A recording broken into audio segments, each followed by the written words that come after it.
जानते हैं कि बोर्ड एग्जाम 2026 12th कॉमर्स की जो डेट शीट है वो आ चुकी है और हमें बहुत ही अच्छी तरीके से पता है कि हमारी जो मेंटेनेंस होने वाली है वो 23rd ऑफ जान से शुरू होने वाली है। और वही अगर मैं बात करूं हमारे रिटन एग्जामिनेशन जो है वो 10th ऑफ फेब से शुरू होना है। अब यहाँ पे सवाल क्या है, इसमें इंपॉर्टेंट क्या है ये तो हमें सब पता है। भैया इंपॉर्टेंट इसलिए बता रहा हूँ क्योंकि आप थोड़ा सा काउंट कर लो कि आपके पास समय कितना बचा है, दिन कितने बचे हुए। आज यहाँ इस वीडियो में मैं कुछ ऐसी चीजें बात करने वाला हूँ, कुछ ऐसी चीजों के बारे में बताने वाला हूँ जिन्हें फॉलो करना आपके लिए ज्यादा जरूरी बन जाता है। और यहाँ पे मैं स्टूडेंट को दो कैटेगरी में बात करके आपको बताऊंगा। सबसे पहले चीज मैं पहली कैटेगरी वाले बंदे के बारे में बताऊंगा जो एक ऐसा बंदा होता है जो बहुत ही ज्यादा मोटिवेटेड होता है। जब अप्रैल के महीने में जब उसका 12th स्टैंडर्ड शुरू हुआ रहता है तो बहुत ज्यादा मोटिवेटेड रहता है भाई कि इस बार तो मैं अपनी बोर्ड एग्जामिनेशन में डे गाड़ के रहूंगा। जिन लोगों ने मुझे 10th में ताने मारे थे कि भाई तेरी लायकी नहीं है, तू कुछ कर नहीं सकता, उनको मैं करके दिखाऊंगा। और वो अपनी प्रिपरेशन बहुत ही अच्छी तरीके से क्या करता रहता है और उसका सिलेबस भी कंप्लीट कर लेता है और सिलेबस उसका सितंबर अक्टूबर तक वो अपना अच्छे से आराम से कर बैठता है। लेकिन लास्ट में आते आते वो चीज ऐसी होती है कि भैया अपना तो सब हो गया, अपनी तो चीजें खत्म हो चुकी है, मुझे तो कुछ करने की जरूरत है नहीं। और जब उसका रिजल्ट आता है तो रिजल्ट में वो रहता है यहाँ पे 60s में रहता है, 50s में उसके परसेंटेज आते हैं। वहीं मैं एक दूसरी कैटेगरी के बंदे की भी बात करने वाला हूँ जो शायद आपकी तरह की कैटेगरी का बंदा है जो साल में कुछ नहीं पढ़ा, उसको तो आता ही नहीं कुछ, ठीक है। लेकिन लास्ट के 3 महीने 2 महीने जब बच्चे होते हैं तो वो अपने अंदर एक चीज होती है कि वो जाग उठता है कि नहीं भाई मुझे अब पढ़ना शुरू करना है, मुझे अपनी चीजें कंप्लीट करनी पड़ेगी। अगर मैं अभी भी नहीं करूंगा तो अपने लाइफ में मैंने जो गोल सेट करके रखा है, जो मेरी चीजें मैंने कवर करके रखी है वो मैं कभी भी अचीव नहीं कर पाऊंगा और मेरा जो सपना है वो अधूरा रहेगा। और फिर रिजल्ट के दिन मुझे मुंह चुरा के क्या घूमना पड़ेगा, मुझे एक हेजिटेशन करनी पड़ेगी कि भाई मैं करूं क्या मुझे इस परसेंटेज में एक अच्छा कॉलेज मिल पाएगा कि नहीं मिल पाएगा, मुझे फिर वो एक बार सोचना पड़ेगा। और वो अपनी प्रिपरेशन दिन रात एक करके क्या करना शुरू कर देता है। वो किस तरीके से करता है, क्या चीजें करता है, उन सभी चीजों के बारे में आज की वीडियो में मैं यहाँ पे बात कर रहा हूँ। और सबसे पहली चीज, क्या सर लास्ट की जो 2 महीने बाकी है क्या इन 2 महीनों में भी कमबैक किया जा सकता है? क्या मेरा जो परसेंटेज है जो मैंने सेट करके रखा क्या मैं अभी भी अचीव कर सकता हूं? तो इन सभी का मैं सिर्फ एक ही जवाब दूंगा और एक शब्द में जवाब दूंगा जी हाँ, कि किया जा सकता है। और मैं ये ऐसे ही नहीं बात कर रहा हूं, ऑलरेडी मेरे ऑफलाइन में कुछ बच्चे ऐसे भी हैं जिन्होंने पूरे साल भर कुछ नहीं पढ़ाई की थी या फिर साल भर क्लास नहीं ज्वाइन किया था, लास्ट टाइम पे ज्वाइन किया है, ठीक है। और उन्होंने अपने एग्जामिनेशन में झंडे गाड़े, क्या गाड़े? झंडे गाड़े और अच्छा खासा परसेंटेज स्कोर करके वो लेकर भी है। तो चलो वीडियो में समझने की कोशिश करें क्या ऐसी चीज है, क्या ऐसी चीज है जो हमें फॉलो करनी चाहिए और कवर करनी चाहिए। सबसे पहली चीज अगर मैं बात करूं तो revising class notes and book. सबसे पहली गलती ये होती है, बच्चे क्या करते हैं अभी भी लास्ट के 3 महीने बाकी, 2 महीना बाकी है, भाई मोटे मोटे टेक्स्ट हो गए पट पट पट पट, ये सबसे बड़ी गलती होती है। आप हमेशा आपकी नोटबुक्स लेके नहीं घूम सकते, आपके पास आपकी खुद की शॉर्ट नोट होनी चाहिए, आपकी नोट्स होनी चाहिए। आप जब आप प्रिपरेशन करना शुरू कर रहे हो, देखो टोटल अगर मैं बात करूं, टोटल गिन चुन के आपके 40 चैप्टर आपके सारे सब्जेक्ट्स मिला के, सारे मतलब ओसी, इको, एसपी और अकाउंट्स मिला के, अगर मैथ्स वाले होंगे तो 7-8 चैप्टर्स आपके और बढ़ जाएंगे।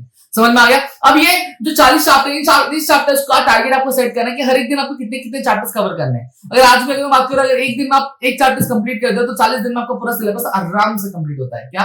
आराम से कंप्लीट होता है। तो उससे सबसे पहली चीज ये बन जाती है कि आपके पास आपका शॉर्ट नोट होना चाहिए। देखो नोट्स 2 तरह के होते हैं, एक होता है लॉन्ग फॉर्मेट नोट्स और एक होता है शॉर्ट नोट्स होता है। लॉन्ग फॉर्मेट नोट्स क्या होता है कि जब कभी भी हम कंसेप्ट रिवाइज करें तो हम वो लॉन्ग फॉर्म नोट्स बैठते हैं। लेकिन जब एग्जामिनेशन आ चुके हैं, मुझे पता है कि अभी से 2 घंटे बाद मेरी एग्जामिनेशन है और मेरे पास ये नोट्स पड़ी है। अब लॉन्ग फॉर्म नोट्स क्या मैं अपने एग्जामिनेशन के 2 घंटे पहले पढ़ना शुरू करूंगा, रीड करना शुरू करूंगा तो क्या वो हो पाएगा? जी नहीं हो पाएगा। तो इसके लिए आपको क्या चाहिए? शॉर्ट नोट्स चाहिए रहता है, जहां पे आपको 1 पेज नोट्स में आपका पूरे 1 पेज में आपका पूरा चैप्टर जो है वो कंप्लीट हो जाए या फिर 2 पेज में आपका कंप्लीट हो जाए कि आप जब एग्जामिनेशन हॉल में जाओ तो भैया आप उसको पट पट पट पट के रीड कर सको।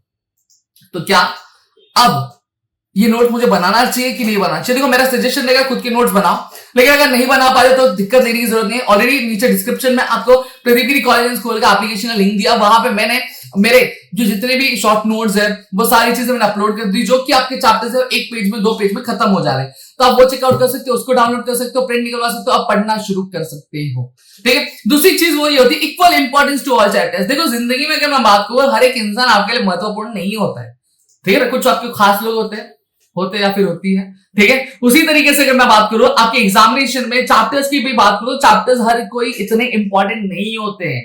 सबसे पहली चीज आपको समझना पड़ेगा कि भैया ये मेरे लिए ज्यादा इंपॉर्टेंट है। तो जो चीज इंपॉर्टेंट ज्यादा रहती है तो प्रायोरिटी उसको सबसे पहले देनी पड़ती है।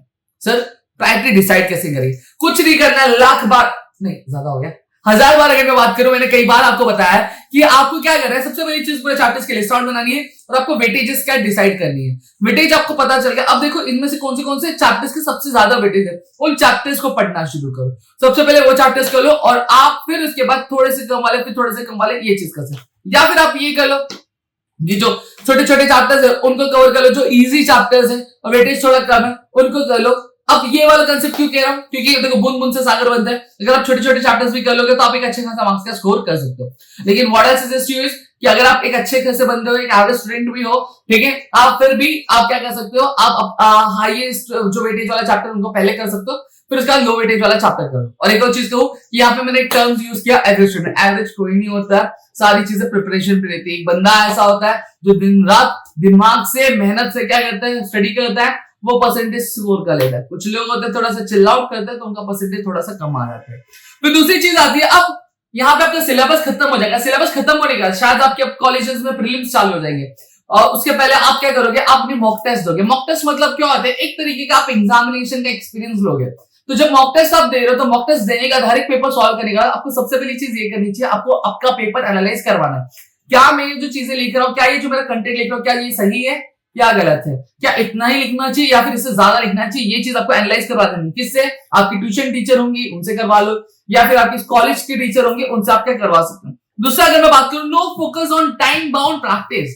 जी हाँ दोस्तों, सबसे पहली बड़ी गलती ये होती है। देखो पेपर जो पूरा दिन नहीं मिलने वाला है, पूरी जिंदगी भर पेपर लिखने के लिए नहीं मिला है। You have a definite time कि जहां पे आपको 3 घंटे है तो 3 घंटे में आपको पेपर खत्म करना होता है। अब 3 घंटे में पेपर खत्म कैसे होगा, जब प्रैक्टिस ही नहीं की तो पेपर खत्म ही नहीं हो पाएगा। बाद में आके बोलेगा सर आता हुआ क्वेश्चन सर नहीं लिख पाया सर, टाइम कम पड़ गया था सर, हाथ दर्द करने लग गया था सर, हाथ में खुजली हो रही थी सर, हाथ में पसीने छूट रहे थे। भैया ये सारी चीजें कब होती है मालूम है क्या, जब प्रैक्टिस नहीं होती है। And practice makes man perfect. ठीक है, आपको क्या करना है, आपको ज्यादा कुछ नहीं करना है। आपका सिलेबस कंप्लीट करने के बाद आपको 3 घंटे का पेपर है, मैं बोलूंगा भूल जाओ 3 घंटे, चुपचाप 2.5 घंटे का टाइमर बैठाना है। क्या 2.5 घंटे का टाइमर बैठाना। मम्मी पापा सबको बोल दो, चाचा चाची को, भाई मैं दुनिया में एग्जिस्ट ही नहीं करता, मुझे 2.5 घंटे तक कोई भी कुछ पूछेगा नहीं, जो काम करना है खुद से करो। भले 2 थप्पड़ पड़ जाएंगे वो बात की बात है, लेकिन उनको सीधा सीधा बोल दो कि मुझे 2.5 घंटा, मुझे सिर्फ मेरा पेपर लिखने पे ध्यान दो, क्योंकि अगर मैं प्रैक्टिस नहीं करूंगा तो मुझे एग्जामिनेशन में ये इश्यूज आएंगे।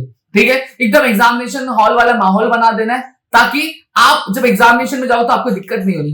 अब दूसरी चीज है कि सर मॉक टेस्ट प्रैक्टिस कब करना चाहिए, क्या मुझे दिन में करना चाहिए, क्या मुझे रात में करना चाहिए, क्या मुझे इवनिंग में करना चाहिए, या मॉर्निंग में सवेरे सवेरे उठ के करना चाहिए। मैं बात बता रहा हूं कि देखो दिन में करो, रात में करो, शाम में करो, डजेंट मैटर। सबसे बेस्ट स्ट्रेटेजी बताता हूं। एग्जामिनेशन होने के बाद एग्जामिनेशन का जो टाइम है वो आपका 11 बजे से लेकर 2 बजे तक का टाइम होता है। ठीक है, 10 से 2, 11 से ऐसा सब काइंड ऑफ टाइम। तो मेरा सजेशन रहेगा कि जब कभी भी आप मॉक टेस्ट प्रैक्टिस करो तो मैं कहूंगा कि उसी टाइम पे शुरू करो। क्यों शुरू करना है, देखो हमारी बॉडी एक ऐसी है ना कि वो अपना हमेशा कंफर्ट जोन ढूंढती है।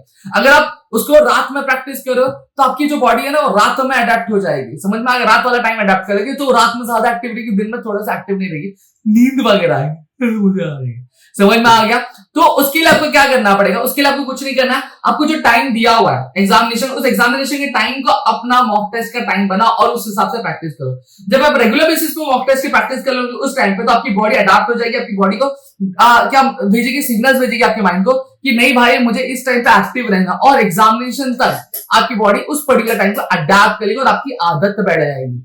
समझ में आएगा जब आप मॉक टेस्ट कर लोगे तो। और फिर उसके बाद अब एक और चीज है, यहाँ पे एक सवाल और शायद आपके मन में उठेगा कि सर पेपर 3 घंटे का ना 2.5 घंटा क्यों बोल रहे हो। भैया देखो मैं 2.5 घंटा इसलिए बोल रहा हूँ क्योंकि मॉक टेस्ट में अगर 2.5 घंटे में पेपर खत्म हुआ तभी जाके आपका 3 घंटे में पेपर होगा। क्यों, जब आप हॉल में जाते हो तो आपको अटेंडेंस शीट साइन करनी होती है, आपको आपका सप्लीमेंट टाई करना होता है, फिर आपका होलोक्राफ्ट होता है वो आपको चिपकाना होता है। ऐसी बहुत सारी चीज होती है जिसमें आधा घंटा आपका वेस्ट होता है। ठीक है, इन जनरल में पूरी अगर मैं बात करूँ, ठीक है, तो इसलिए मैं कहूंगा कि 2.5 घंटे में पेपर खत्म करने की कोशिश करो, पूरा चेक विक करके सारी चीजें। समझ में आ गया, तब जाके एग्जामिनेशन में आपका 3 घंटे में पेपर खत्म होगा। फिर उसके बाद दूसरी चीज है ट्राइंग टू सॉल्व एवरीथिंग। देखो एक चीज यहाँ पे मैं कहूंगा कि कुछ लोग होते हैं ना जिनको ये रहती है कि भाई ऑप्शन दिया अपन तो ऑप्शन भी सॉल्व करके अपन इतना पड़ गया। देखो वहां पे आपको हवाबाजी नहीं करनी, आपको फ्लेक्स नहीं करना, आपको दिखाना नहीं है कि आपको कितना आता है कितना नहीं आता है। एग्जामिनेशन में एग्जामिनर ने बोला है कि एग्जाम क्वेश्चन में आपको 4 क्वेश्चन दिए, 4 में से बोला है आप अटेम्प्ट एनी 2, तो भैया 4 क्यों कर रहे हो? 4 के मार्क्स नहीं मिलने वाला है, ठीक है, या फिर उसको आपको कुछ अवार्ड नहीं मिलने वाला उसके लिए। 2 बोला है तो 2 ही अटेम्प्ट करो, चारों में से जो 2 सबसे अच्छे क्वेश्चन आते हैं उन 2 क्वेश्चन को ही अटेम्प्ट करो। 4 अटेम्प्ट करने जाते तो फिर पता चलता भैया कि आगे वाले सारे क्वेश्चन हो गए लेकिन लास्ट की जो 16 मार्क्स के क्वेश्चन थे वो छूट गए। ये सबसे बड़ी गलती होती है, समझ में आया? सब कुछ अटेम्प्ट करने नहीं जाना है। जो देखो 4 क्वेश्चन में से 2 सबसे बढ़िया क्वेश्चन कौन से आते हैं उनको चुन लो और उनको अटेम्प्ट करना का शुरू कर दो। फिर दूसरी चीज है not following proper time table. अब ये वीडियो देखने के बाद बहुत सारे लोग होंगे अरे भाई आज सर ने बोला है टाइम टेबल बनाएंगे अपन ऐसा, और वो क्या करते हैं मालूम है? वो एकदम मतलब होता है ना कि अकाउंटेंट होता है, वो 1-1 रुपए का हिसाब होता है, वैसे नहीं एक टाइम का कि ठीक 10:11 पे मैं पढ़ाई करके उठूंगा, फिर 10:12 में अपना पानी पीऊंगा, 10:13 में वापस बैठने पड़ेगा। ये चीज नहीं हो पाती। इतना रिजिड टाइम टेबल नहीं बनाना। आप देखो 2 घंटे का पढ़ना है, शॉर्ट है, दिन भर में टाइम डिवाइड कर लो, सीधा सीधा 3 घंटा थियरी को देनी है, 2 घंटा अकाउंट्स को देना है, 5 घंटे हो गए, और आधा घंटा किसको देना है? आपको लैंग्वेजेस के लिए देना है, दैट इज योर इंग्लिश, ठीक है। अब कैसे डिवाइड करना है? डिवाइड एंड रूल अंग्रेजों ने किया था, सेम चीज अपने को भी करनी है। मॉर्निंग टाइम पे आपको क्या करना है? मॉर्निंग में थोड़ा सा जल्दी उठो, अगर अर्ली बर्ड हो या फिर लेट नाइट आउल हो वो आप पे डिपेंड करता है। अगर अर्ली बर्ड हो तो सुबह जल्दी उठो, एक सब्जेक्ट निपटा दो 1 घंटा या फिर 1.5 घंटा, ठीक है। नाश्ता विश्ता खाना पीना खाने के बाद दोपहर में 1.5 घंटा आप निपटा दो, 3 घंटे का काम ऐसी हो गया। फिर शाम में 2 घंटा पढ़ लो, ठीक है, 5 घंटे हो गए, आधा घंटा सोते टाइम लैंग्वेजेस कर लो, हो गया ना। 5.5 घंटे की पढ़ाई ऐसी होती है।